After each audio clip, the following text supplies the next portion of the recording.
Hey, how are you? Sergio for Practical Combat. How's everybody? I know I announced this video, but we have to do something to bring this channel up and running again like it used to. And I'm looking at ways to bring you better content. I may actually start bringing more sparring. But when I say more, I'm trying to say, let's say, in 45 days, at least 100 rounds of sparring. I have to talk to my crew to see if that's even possible, meaning time wise and with everything that's going on with COVID.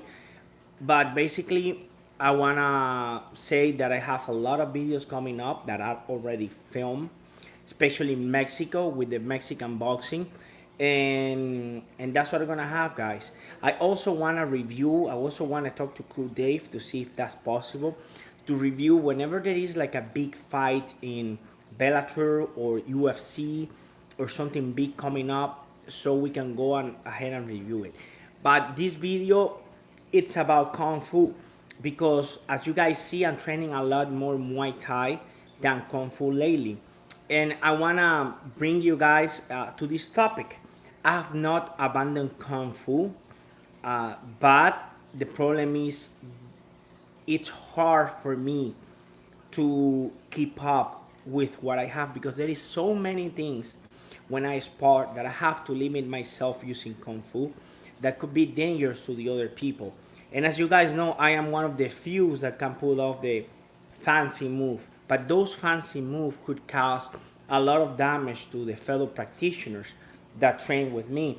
And at the same time, there is not many people that train kung fu that compete. The only one I really know that does it is Javier from the Shoy Lee Food School. Uh, so for the reason I'm training Muay Thai now, I have always trained Muay Thai at least since 2010, as you guys know it. So, but I'm digging a little bit more because it's fair to know more about style that it works for me, and that doesn't contradict at all anything that I have learned. In all the cases, it adds up more to what I already have. So I'm thinking to start doing live videos so I can interact a little bit more with you and to explain stuff that work. Now, um, in the terms of Kung Fu, there is many things that I cannot do in sparring with Kung Fu because I could hurt my sparring partners. For instance, many of the kicks I do to the thigh or leg muscles are meant to be to the kneecap. So those techniques I cannot bring it. So I have to be constantly adjusting. The tiger claw techniques um, that we do, the tiger hands, to put it like that, it's hard not to hurt the other people. And at the same time, it's not aesthetically when you see it in sparring. Kung Fu is not supposed to be that pretty. It's supposed to be brutal. And I actually have a video coming up that is sparring against a Taekwondo practitioner, but it's me using Kung Fu techniques. It's very similar to the same type of movement I do because it's how I move, right? But at the end, you're gonna see stuff that, for instance, my hands are like this in this type of fighting stance. So whenever a kick comes, I strike the leg. I parry a lot of strike with the Pax House. I redirect a lot of strikes. So it's something different. However, when I train and I do sports related sparrings, are more like I'm trying to connect a jab, I'm trying to connect a cross, I'm trying to overwork you with techniques. Hello, 86. How are you, my friend? Um, so basically, that's what I want to tell you, my good people. I have not abandoned Kung Fu. In a way, I am a street training Kung Fu, but I am in a different phase right now. So share with me that phase, follow me in that phase, which because all of you are gonna benefit. I have sparring videos coming up with boxers that are already filmed. Let me show you. Hold on one second, please, because I have to go to the videos. Wait for me, my brothers.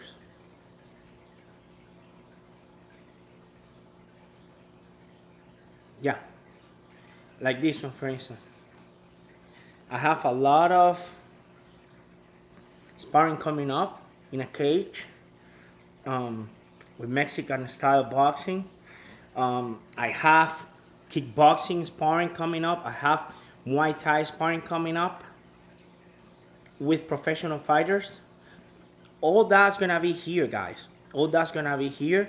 But I have to work with what I have. So, does anybody has a question?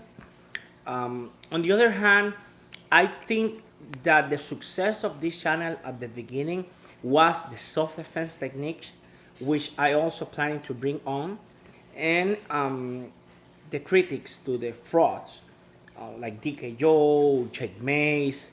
But we have to think that we are over that phase, and we have to come to the next part of the evolution of the martial art, and that's what I want to have here. Okay. Will Mastero plays 7. Sue only picks people that haven't trained Kung Fu, that are 20 years older than him, and that they don't do any sparring. That's what I think of Sue. I had a glove of good, the peripheral free of sparring, not the boxing glove, the headgear. Leg muscle is life. How are you? There's a like in a similar path of Kung Fu. That's what Des says. Are you Des Juarentinco, the guy who fought MMA that I have in Facebook? I am sure you're doing great. I have been watching your channel for about 2 years. I practice training up like one. And my seafood boxing is great to learn different. Of course, man. Of course. Yeah, Mastero, I agree with you. He has beat many fake masters. But what is the merit of beating a fake master? Like, for instance, I saw today a very nasty street fight against two people. I saw it on Facebook.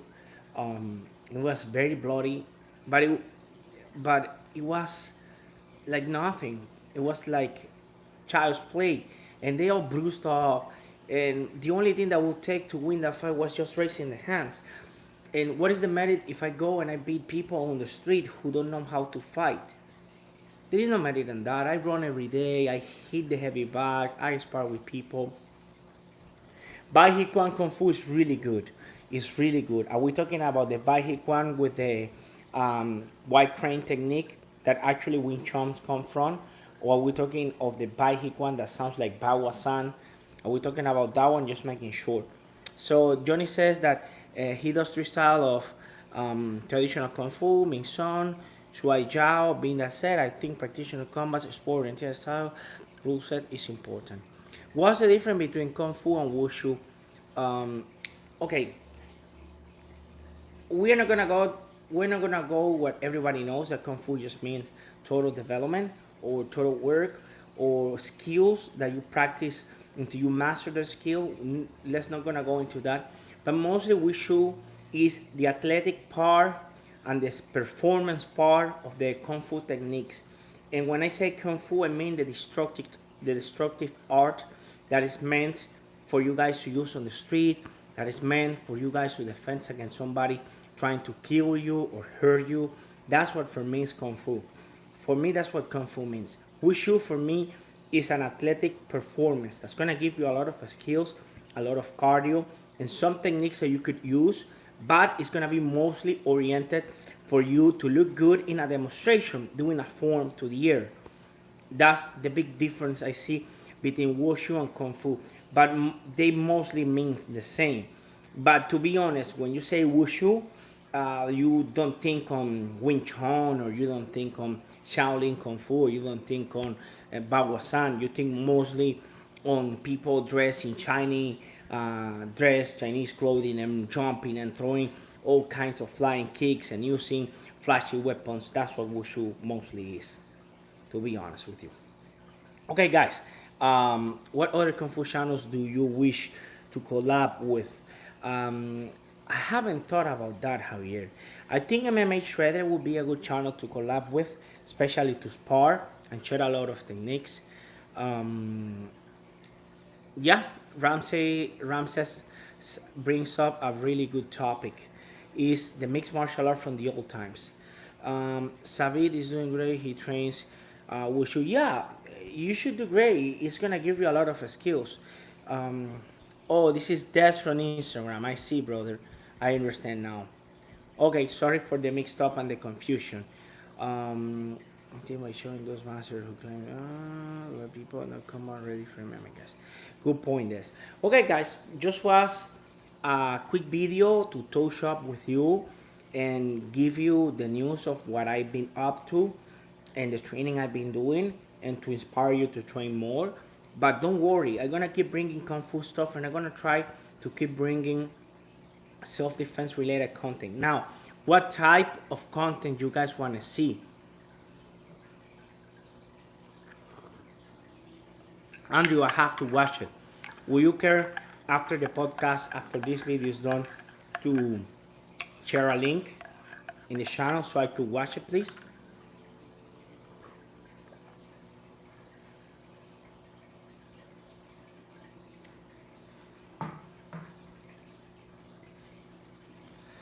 Anyway, my friends, I'm gonna stop. I'm gonna stop the video for now because it was just a really quick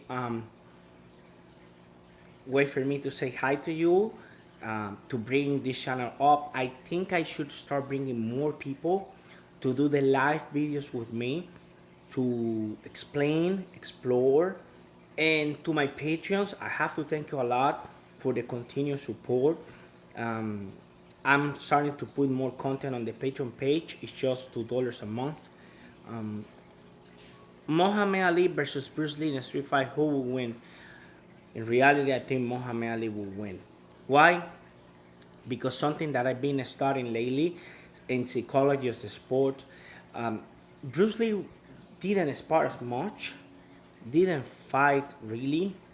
Well, but Muhammad Ali could also do groin kicks if he wanted to. It doesn't take much skills to do groin kicks. The problem is the cardio that Ali had was going to go beyond whatever Bruce Lee could do. It's not easy to low kick a person when that person knows how to take a punch or a kick. And Ali was the case. He was a mind ahead of his time and one of the greatest boxer, if not the greatest boxer that has ever existed. So I think, in my opinion, also the size does matter. I'm actually gonna do a video now in the Spanish channel talking about size. Size does matter, and Ali was a lot bigger than Bruce Lee. Besides, I have sparred with people, so you guys understand, with way more skills than I have, and I have started sparring the first round. I understand that sparring is not a fight, but you guys know I fight as well. And yeah, Ali, yeah, but it was a weird fight. Ali's and Inoki, that was a very weird fight. And Inoki, I think, had a couple of fights too before that. I am not sure. I have to look it up. Mm. Well, what I was going to tell you, I have sparred with people that they start doing very good on the first round, but after 2 minute mark has passed, their stamina goes down. So when the stamina goes down, the skills level goes down. The fancy kicks, the movement, the stability goes out of the window. And then the other fighter who may be more limited in skill set, but has a better understanding of space, distance, and timing, is gonna start beating up the other guy. So stamina and fight IQ does play a great role in winning fights. So I think that Muhammad Ali would have beat up Bruce Lee. Sorry, guys. Now, Bruce Lee had more tools to win that fight. The problem is we never saw him using those tools. So we really don't know. So, but if I take facts and opinions, Ali had in fact more fights, so I'm gonna go with Ali. So guys, that's it for this podcast today. Has been entertaining conversing and talking to you and having you here. I'm gonna get disconnected right now, but I'm gonna have a habit of bringing more podcasts this way, so we could answer questions, bring different topics, bring different people, maybe do live training videos with you, and that's it. Thank you very much. I appreciate the time you guys took to watch this video with me.